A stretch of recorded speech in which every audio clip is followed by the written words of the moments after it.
o bispo Macedo, inspirado pelo Espírito Santo, pediu que em todas as igrejas de Universal, nessa quarta-feira, nós falássemos sobre a oração do Pai Nosso. A oração mais repetida por todos, mas ao mesmo tempo a menos compreendida.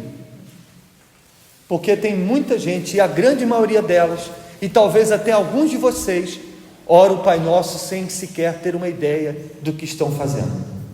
Parece aquele jogador de futebol, quando antes da partida dão as mãos no campo: ó Pai Nosso que estás nos céus, santificado seja o teu nome, venha a nós o teu reino. Já viu?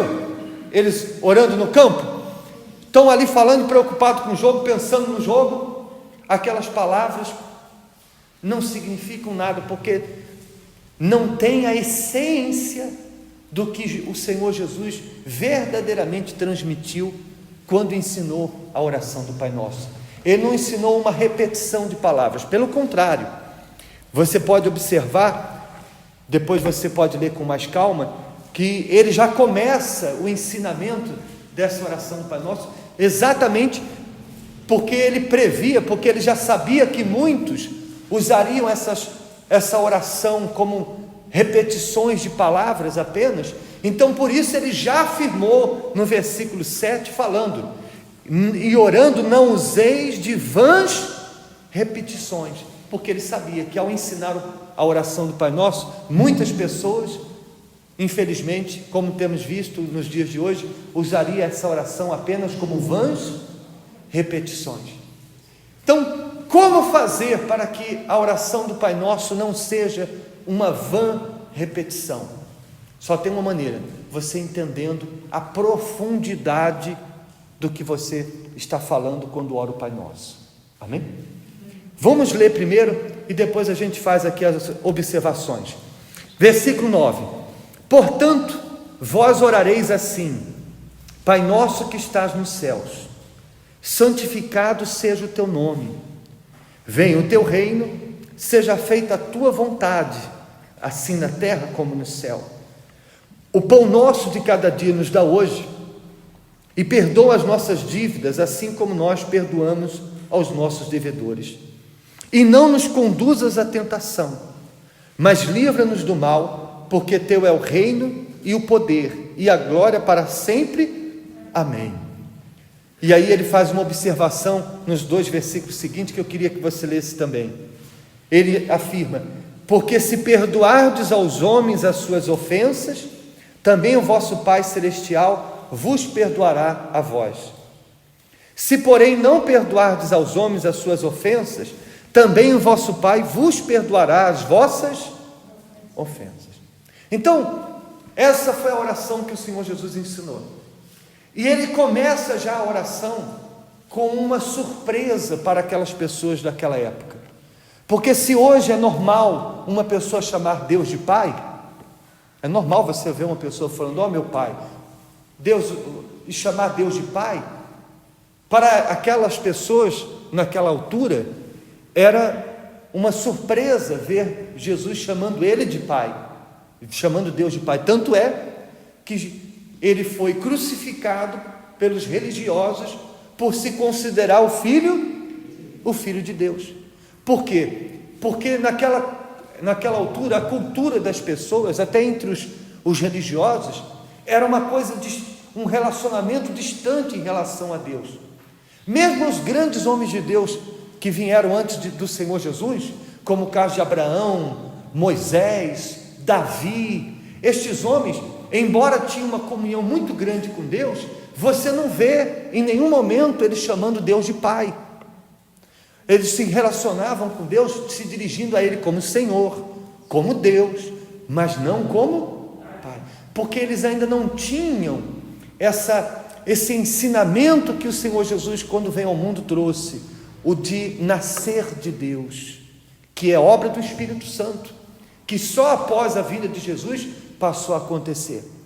E só quando uma pessoa nasce do Espírito Santo, quando ela nasce de Deus, que ela se torna filha de Deus, é que ela pode se dirigir a Ele como um pai.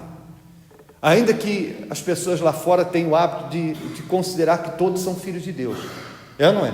Elas quando são injustiçadas por qualquer coisa, ela diz: não, peraí, fulano, eu também sou filho de Deus, todos somos filhos de Deus, que é um ensinamento, uma cultura errada, porque se todos fossem filhos de Deus, não haveria necessidade do Senhor Jesus dizer: aquele que nascer da água e do Espírito, esse é quem vai ver o reino de Deus. Ora, se todos fossem nascidos de Deus e consequentemente filhos de Deus, não haveria necessidade dele falar sobre o novo nascimento, não haveria passagens bíblicas falando sobre os filhos de Deus e os filhos das trevas, sobre os nascidos de Deus e os nascidos da carne.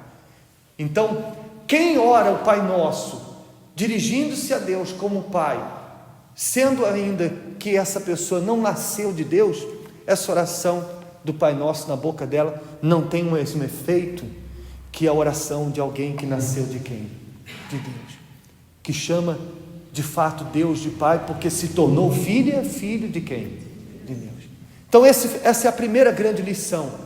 O Senhor Jesus mostra que Deus não quer ser tratado como Deus, Ele quer que nós nos dirigimos a Ele como Pai. Ele quer que o nosso relacionamento com Ele seja de filhos para com o Pai. Amém?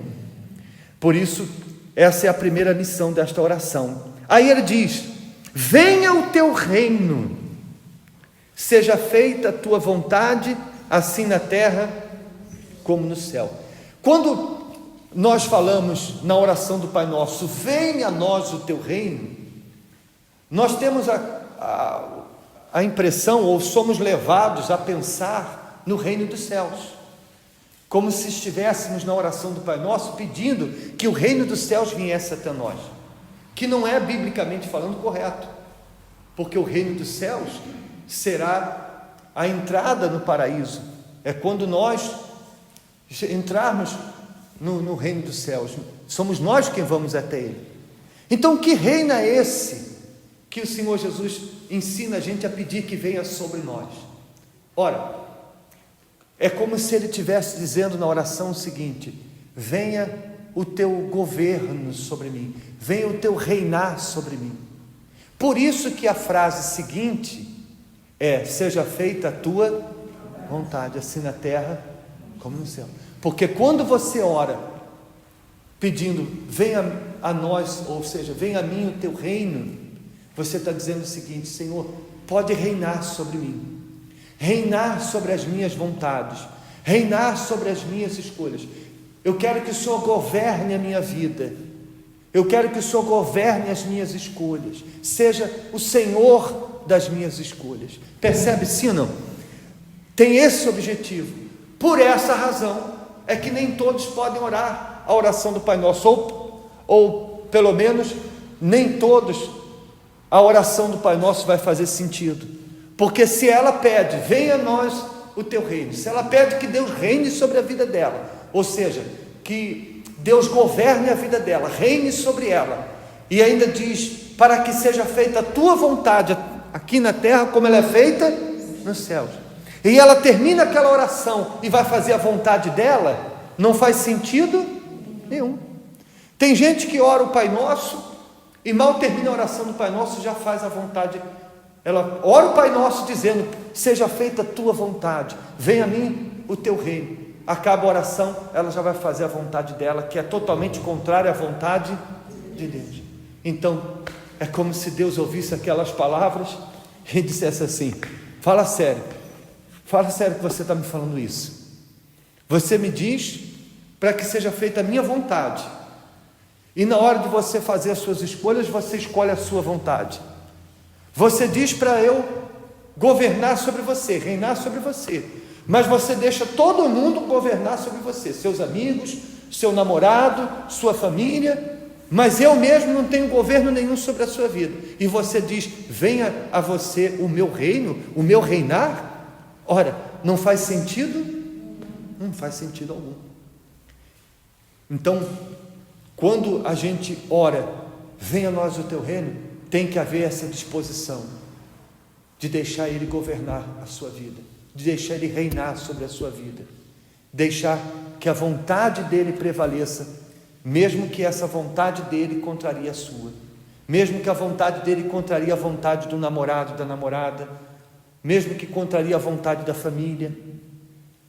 Vir a si o reino dele é você fazer a vontade dele acima de todas as outras vontades. Amém? E ainda diz, versículo 12, versículo 11: o pão nosso de cada dia nos dá hoje.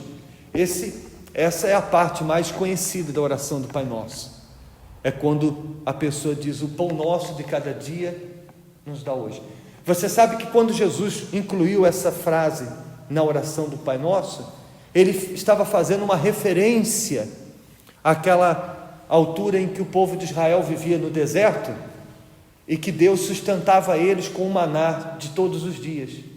Então, todo dia, quando amanhecia, eles saíam à porta da tenda para pegar o pão de cada dia, que era o alimento necessário para aquele dia. E todos os dias, o pão de cada dia deles estava ali aonde? À porta. Tudo que eles precisavam para aquele dia, como alimento, estava ali à sua disposição. Então nós entendemos que quando nós falamos o pão nosso de cada dia nos dá hoje, é justamente tudo que você precisa daquele dia, daquele instante. Percebe sim ou não? E eu acredito, eu tenho para mim, que isso não fica limitado apenas ao pão físico, o alimento físico, porque tem gente quando ora o pão nosso de cada dia nos dá hoje, ela pensa no pão de forma, no pão, no croissant, na baguete, ela pensa no pão físico, literalmente falando. Para mim, eu tenho para mim, que é muito mais do que isso. Eu creio que o pão nosso de cada dia é a força que nós precisamos naquele dia. Naquele dia, de repente você acordou, fez a oração do Pai Nosso, você não sabe, aquele dia você vai precisar de um grande livramento. De repente você vai estar diante de uma situação de perigo, em que você vai precisar de um grande livramento. Esse pão de cada dia é esse livramento que você vai precisar naquele dia. De repente você vai ser tentado, uma grande tentação, e o pão de cada dia, naquele dia que você vai ser tentado, é a força que você vai precisar para resistir àquela tentação.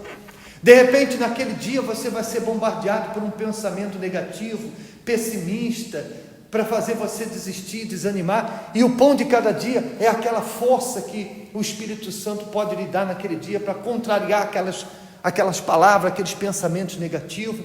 Então eu tenho para mim que, como um Deus tão grande como o Deus que nós servimos, quando eu falo o pão nosso de cada dia me dá hoje, eu creio que esse Deus ilimitado, ele faz com que esse pão seja um pão de todas as necessidades, sejam elas físicas ou espiritual. Amém?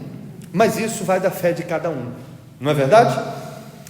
E ele diz no versículo 12: e perdoa-nos as nossas dívidas, assim como nós perdoamos aos nossos devedores. Mais uma razão do porquê eu digo para você que a oração do Pai Nosso para muitas pessoas não faz sentido.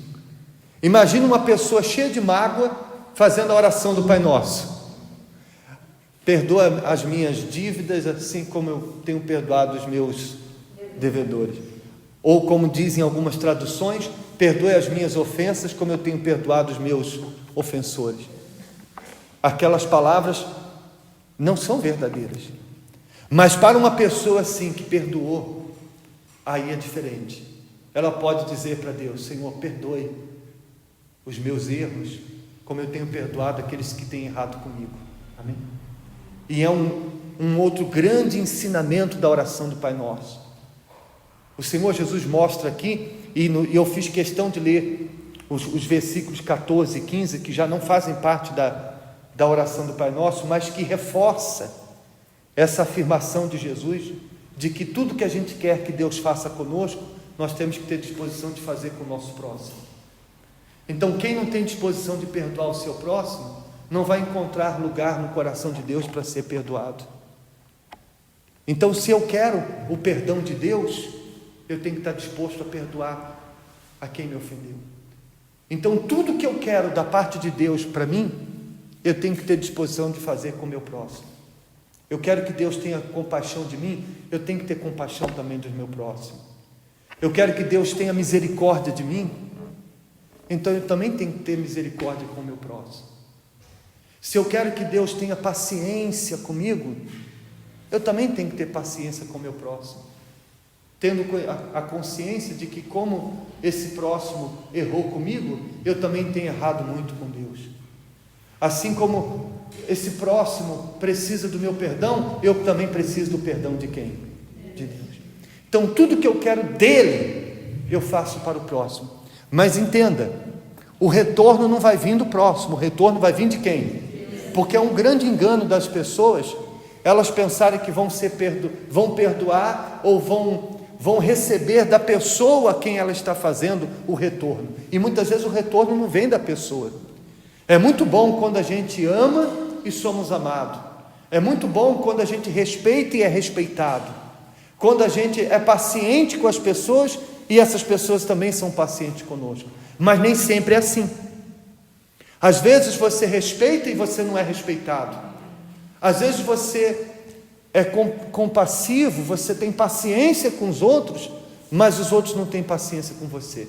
Por isso que o retorno do que você faz para os outros, você não pode esperar dos outros. O retorno do que você faz com os outros, você deve esperar de quem?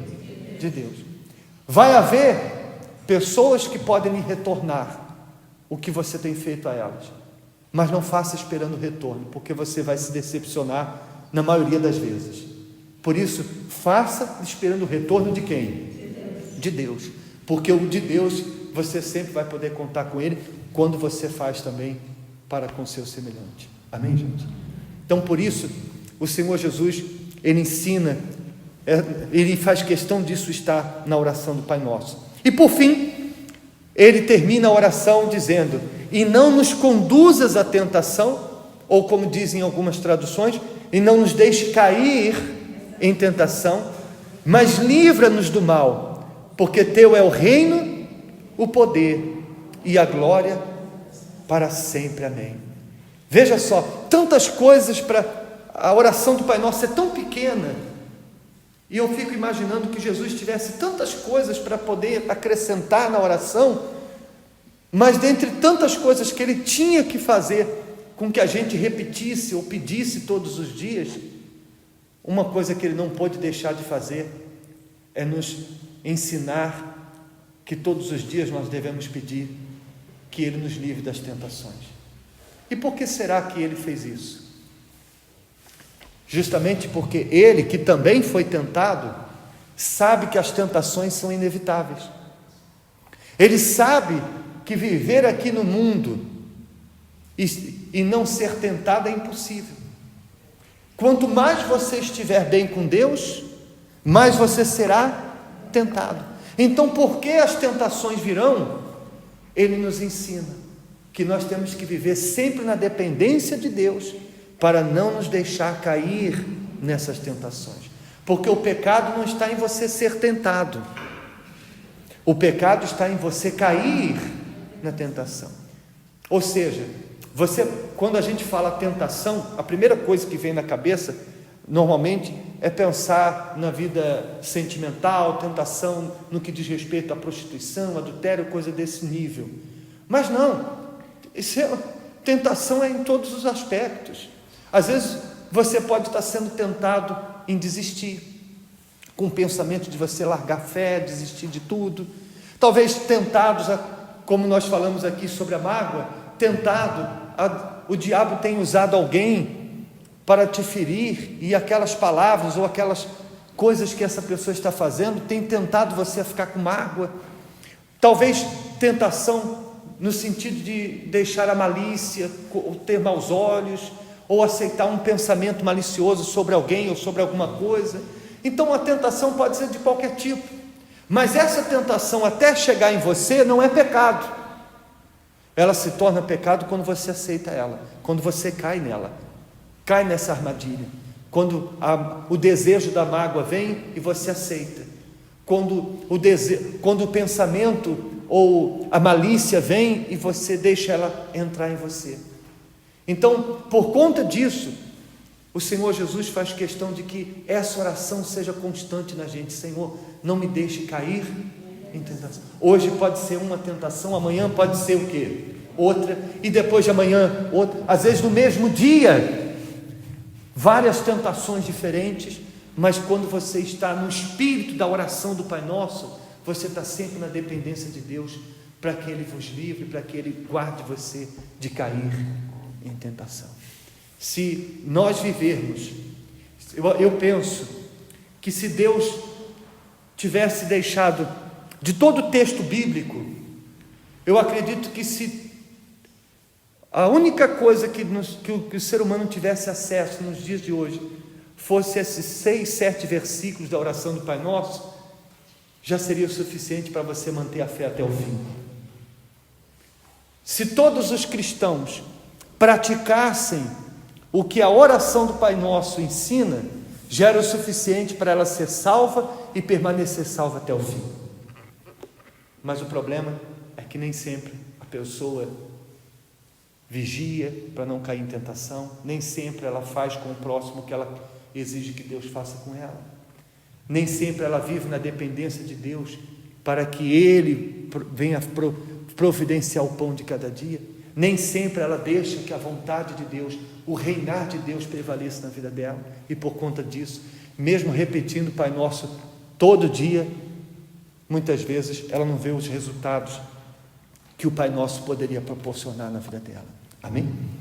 Quem você entendeu? Então, fiquem de pé, por favor.